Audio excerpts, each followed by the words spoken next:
What is up, guys? Welcome back. Welcome back. Today I'm actually excited to announce that we are dropping the GitHub repo for you guys. I know you guys have been asking for some PCBs, you guys have been asking for schematics, roadmaps, all that fun stuff. So nothing too crazy. It's not the emulator yet, but we'll talk about the emulator in just a second. Today, the GitHub release is going to feature resistor networks. So I've went ahead and reverse engineered, I believe, I've got like a dozen or so. I'm not sure what's all GitHub, but I've done around a dozen or so of these resistor networks. They're really fun to reverse. It all comes down to topology, and there's like tree topologies, there's star topologies. So it's been pretty fun stuff. Also had a hiccup a couple weeks back making a video. Actually, it got a lot of attention, but I was doing some stuff wrong there, so it was cool. I got a little bit of pointing and some different directions there, and that kind of helped me out. But fast forward, here we are. The GitHub repo is live. We're going to zoom over to that in just a second, and I'm going to show you guys some of the topology, talk about a couple of things, and yeah, now we have a place to start throwing more Gerber files and schematics, eventually some firmware for you guys. Yeah, that's pretty cool. So let's go jump over to the repository, and then afterwards we'll do a little emulator update. Sound good? Good. All right, guys, welcome. Here we are. This is the GitHub repository here. You can see right now we are in the Alpha RM resistor array repository. And in here, you'll see that we have a Gerber subfolder, we have a BOM subfolder, doc subfolder, images subfolder, and schematic subfolder. You'll also see that we have some licensing docs here. You'll definitely want to read those or throw them into a large language model, have them kind of break down to you what's going on there if you plan on utilizing any of our open source work. We have a notice file here for you guys to read, which I also highly recommend. Once again, if you're planning on using any of our work for something. We have the README and our trademark information, so definitely stuff you guys don't want to skip over if you're looking to produce from my work here. If you guys are just coming to check stuff out, see what's going on, you guys can breeze over it if you want. But README's right here on the front page talking about resistor networks, how I aim to make an impact here, and talks about utilizing my work, what we're doing, why it matters. So yeah, a little briefing on Alpha, which you guys already know what we're here for and what we're doing. So anyways, just want to go take you guys into the images here, and let's go ahead and start with RM4. Really simple one. It's not really a tree or a star. We have one single resistor over here. We have two resistors over here that combine, and same thing over here. So for example, if you were to measure pin 7 to pin 8, the total value would be around 32.5K or 32.4K because it is running in series between these resistor values here. If you were to measure between pin 7 to 3, you would get that 2.4K value. And if you were to measure between pin 3 to 8, you would get that 30K value. So these are just nodes, and the nodes correspond to the pins on a resistor pack. These guys right here.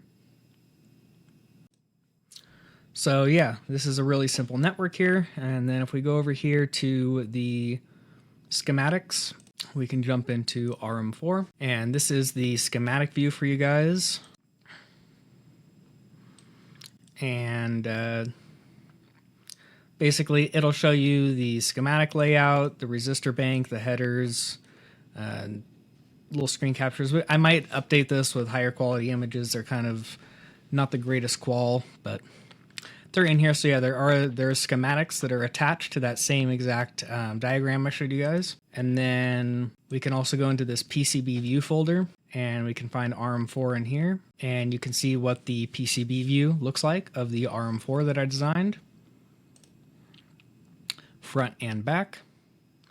So yeah, all of the resistor networks are in here. You guys can check those out. There's some cool ones in here.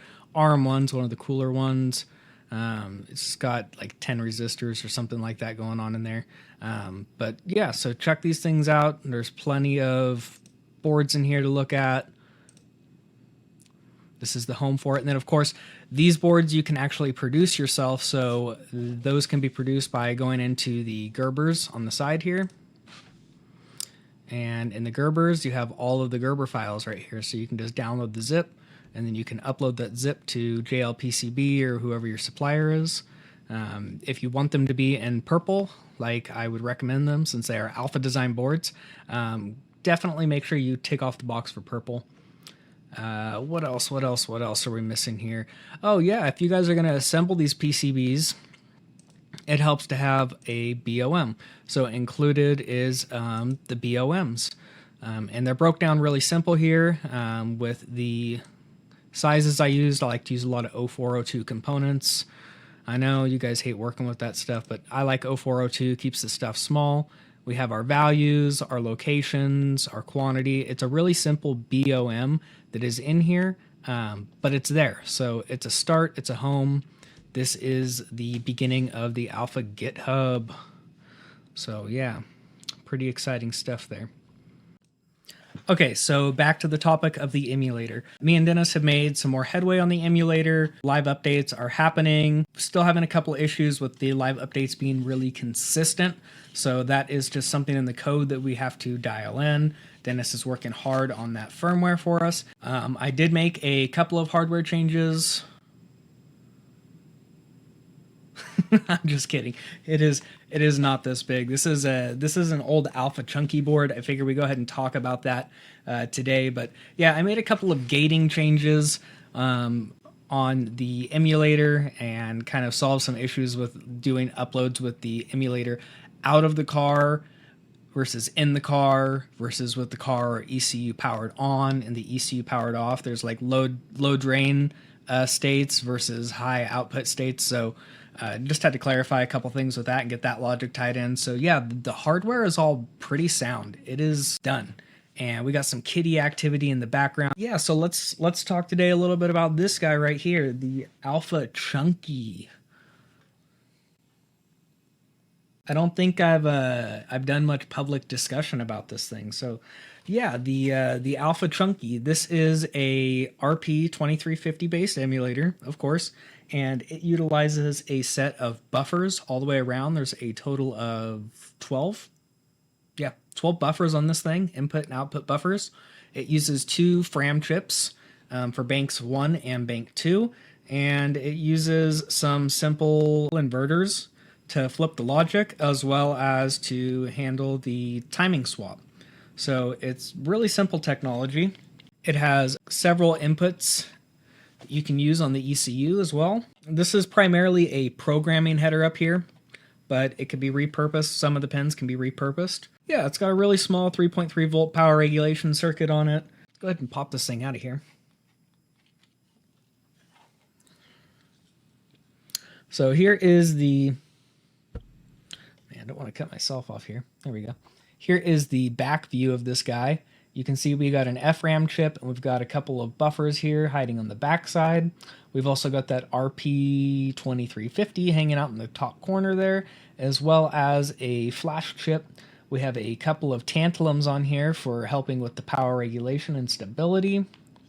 And here on the front side, you can see that we have another FRAM chip. We have a bunch more buffers on the front of this thing. We have some LEDs in the bottom down here, and that pretty much wraps it up for this thing. So yeah, there's not too much going on here with it. There's an inverter hiding in the front there as well. But yeah, this is pretty basic. If this is something you guys want to see or build, it's pretty bulky in my opinion. This is also a 2-layer board. I didn't go 4 layers on this thing. This is a simple 2-layer PCB. But yeah, dual bank emulation. It's really simple to do, really easy to do. I think anyone and their brother can build one of these, and they're actually pretty low cost. You know, the FRAM chips, the FRAMs can be had for like $2 to $3 a piece. So yeah, I mean, like $15 or less to build one of these yourself. Depending on the quantity, of course. If you're doing these things in bulk, you can definitely produce them for far less than that. But yeah, this thing's $15 emulator, dual bank emulator.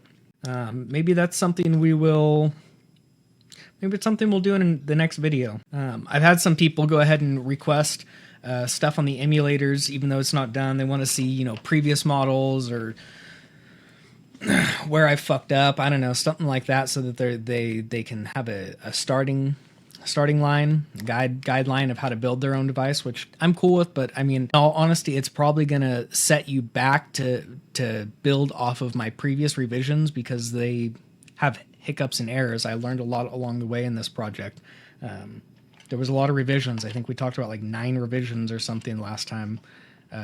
We did that little web launch there, so you guys could see the different emulators I did. But yeah, so that's the Alpha Chunky. Nothing too crazy. And we should have an update hopefully in the next few weeks here. I know we keep saying that, like, oh, it's a few weeks or it's gonna be the end of the month. Hopefully we'll have an update in the next few weeks here with the Alpha emulator, doing some updates, something like that on camera for you guys. We just want to make sure it's consistent. Once that's dialed in, I think I'm going to post up the Gerber files for the hardware, so you guys get started on the hardware and build up some boards. If you guys want, you guys can try working on your own firmware until we release our official firmware. But that's kind of where we're at right now. A little fork in the road there, little update. We got the GitHub going live, so I'm pretty excited about that. Maybe I'll start throwing some of those SST boards on there, the STM32 burner maybe. We're going to end up going Raspberry Pi with that as well. So, but yeah, anyways, just wanted to do a quick little post update, take you guys through what's going on, and see you guys next time.